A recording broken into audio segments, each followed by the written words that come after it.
Hi everyone. In this short video today, I'm going to explain to you and show you what a mud kit contains and how to set up the bag, the tip and coupler in order to be able to begin to learn this wonderful art form. So let's get started now.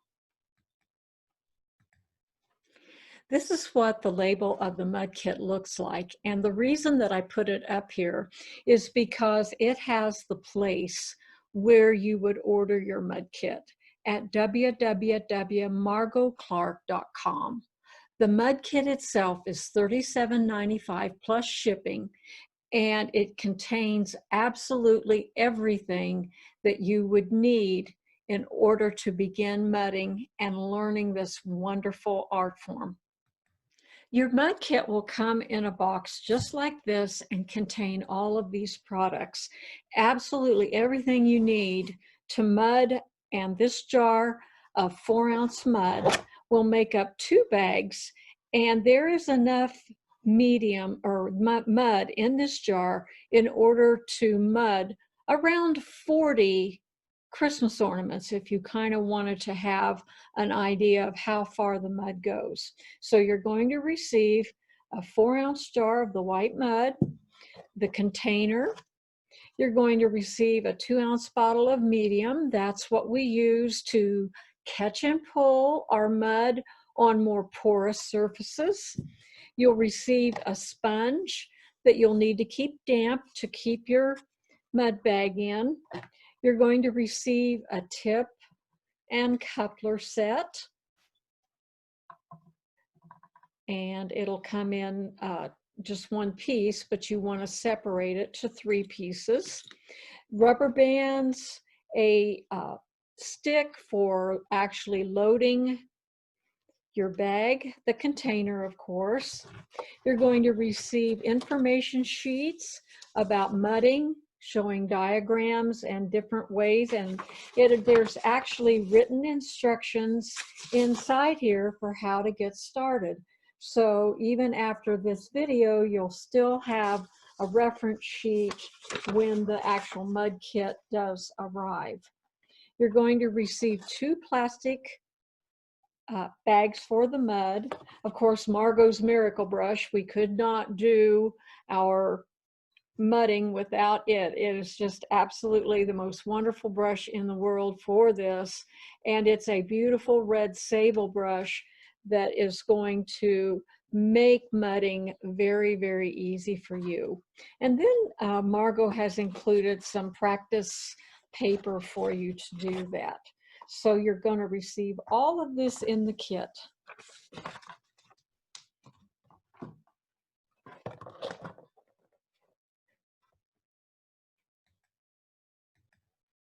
These are the supplies that I use to fill a mud bag. Of course, you're going to need your plastic bag, your tip and coupler set, your mud, a pair of scissors, a piece or some painter's tape, and either the stick that you had and received in your kit, the popsicle stick, but I like to use a plastic spoon to fill my bag. So these are the things that you're going to need to fill it. So if you need to, pause the video and go assemble these couple extra things that you might need. The first thing we're going to do is when you get a new bag, of course, it's going to be pretty stiff. So it's nice if you'll take it and crinkle it up so that it becomes a little softer. And the bags are about 12 inches long, and that's too long for what you need. So the best thing I have found is I take, if the end of the bag were right here, I use 3 fingers and then come in and cut off that end of the bag. And that's going to make it about 9 to 10 inches, which is what we need. You're going to then take this part of the coupler and put it up in the bag. And we're going to push that up clear to the tip, just like that. Once this is up in to the tip of the bag, you're going to take a pair of scissors and clip off all this plastic around at this portion of the coupler. And because this is my demo bag, I'm not going to cut that off. But you would go around and make sure that it's neatly trimmed off at the top of this part of the coupler. Then I'm going to take my stainless steel tip, put it on, and then take the other part of the coupler and twist it on until it's really tight and firm.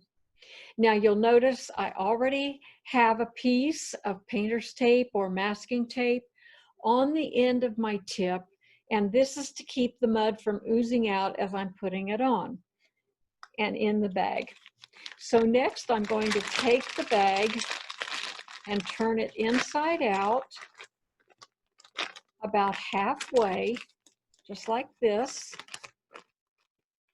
because I want to have a wider opening here in order to put the mud in. And then you can actually slip your hand underneath this plastic and hold this open for your mud. When you do open your jar of mud, do not stir it. Mud has a consistency of what I call really thick pudding. And you don't want to go in and stir it and make it more liquidy. So you'll just open up your jar, and I'm not going to open this jar, but I'll show you exactly how to do this. We're going to reach down in and pick up some mud and put it right down into the bag, and then I'm going to put my thumb on the spoon and pull this straight out so that I can keep from getting mud around the top of my bag. And then I'm going to do that again, maybe another 2 or 3 times, put it in there, squeeze and pull out, and until I have about 3 to 4 fingers of mud or half a jar.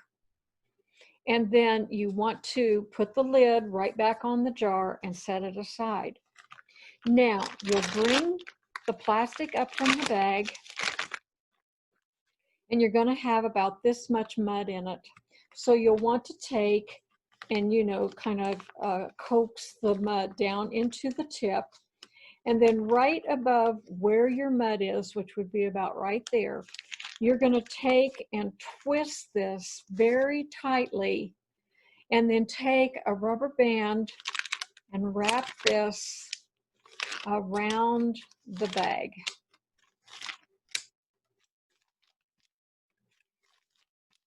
Four or 5 times. See how tight I have that? Then you're going to take and twist this part of the bag around and around, and then you're going to fold it over just like a horseshoe. See how I folded that? And then I will take what's left of this rubber band or another one, and I'm going to come over and pinch that together so that when I wrap the rubber band around it, I have an absolutely airtight seal on the end of that bag. And then as I use the bag, I will add more rubber bands. After I've done that, I have this extra plastic here, and I'm going to take my scissors and see how I have my hands. I have a finger below and a finger above. This is to keep me from poking a full bag of mud. And ask me why I know that you should put your fingers here, because I've done that. Then you're going to come in and you're simply going to cut that off. And there will be just a little bit of plastic left there that you can fold down and either put a few more rubber bands around or just leave it until you need to squeeze your bag down. So once you do that, you are going to end up with a bag that looks just about like this. And let me darken this just a little. So you can see I have the rubber bands around the back, And now I'm ready to immediately put this in my sponge that you're going to put in your container, and there will not be any holes in it. So what you need to do is take a hold of right here at the coupler, and you need to just come in and using the tip, just force that into the sponge. And that is where it will rest when it's in storage. You also need a hole in the top of the sponge for when you're actually mudding. So once again, you would come in and force the tip down into the sponge so that regardless of whether it's here or down here, you are able to have it in the wet sponge. Because mud is an air-dried product, that's why I have my finger over the tip. And if you don't keep it in the sponge, it will dry out. So as a new mudlet, as our terminology goes, your mud bag is either going to be here at the top of the sponge, ready for you to grab to mud, or when you're storing it, it's going to be in here. Also, another thing to remember is your mud is either going to be in your hand, squeezing it out, and it's immediately going back in the sponge. We never ever leave it lay out like that. And I guarantee you'll only do that one time, because usually within a minute or so, it will start to dry at the tip, and then it gets like concrete and you'll need to clean it out. So just get in the habit right now as a new mudder to either be squeezing out mud or having it in the sponge. So water is the next question I know you're asking about. You should always keep the sponge damp. In fact, when you see me push down, you'll see water come out, but I don't want water actually in my bottom of my container. So what I do is I have an empty bottle of medium here, and I just labeled it water, and I keep water in here by my container so that if I'm going to have this open for several hours while I'm mudding, I sprinkle a little bit here. And also having this little bit of water sitting around reminds me that I need to keep my sponge wet. So then when you're ready to seal up your container, you simply push down on the top and make sure that that is totally sealed down and tight. And this is the absolute best way to store your mud. Your mud will stay better in a stored container like this than it will in a mud jar, because we constantly have moisture in here that's going to keep the mud viable and just the right consistency to use. So those are the most important things you can do after you have filled your mud bag. I hope this will help you in your beginning journey of learning how to use Margot's mud. You can also get additional information on my website at www.carolcraigcreations.com.